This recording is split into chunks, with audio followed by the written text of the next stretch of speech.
आपण पाहू शकता आज 15 ऑगस्ट आहे. सायंकाळचे 4:50 झालेत आणि कात्रजकडून जी सातारा साईडला वाहतूक चालली आहे ही लोक बघा मूर्खासारखे कसे रिक्षावाले तो टेम्पोवाला त्यात तर इथं जे कॉन्ट्रॅक्ट बेसच्या जे बसेस आहेत PMT चालणार आहे ते इथून मधून क्रॉसिंग करतात त्यांच्यामध्ये भरपूर प्रमाणात वाहतूक कोंडी होते हे पाहू शकता आपण.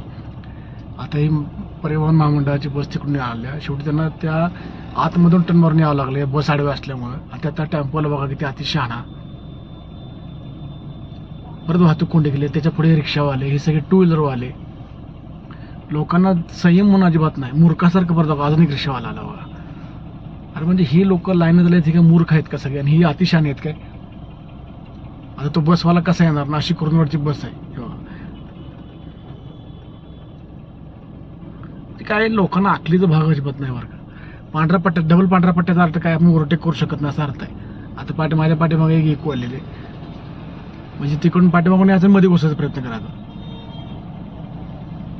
म्हणजे ही जे रांगेत थांबलेले आहेत 12 आता मी 20 मिनिटं झालं रांगेत थांबलो गुजरावडी फाट्यापासून ते इथंपर्यंत साधारणपणे 100 मीटर पण आलेलं नाही मी. पण ही लोक कशाची मूर्खावणी मध्ये घुसतात हे ना अक्कल नावाचा प्रकार अजिबात नाही. मागून याचं मध्येच घुसायचं. बेशिस्त जी वाहन चालक आहे ना ह्यांच्यामुळे तर पुण्याची वाहतूक कोंडी वाढली आहे.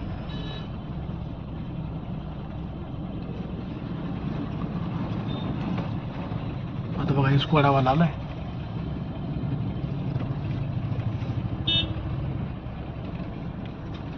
आता तो इकोवाला मध्ये घुसण्याचा प्रयत्न करतोय पाठीमागून आलाय मध्येच. माझ्या पाठीमागे बस आहे बसवाल्याने त्याला घुसूनच दिलं नाही पाहिजे.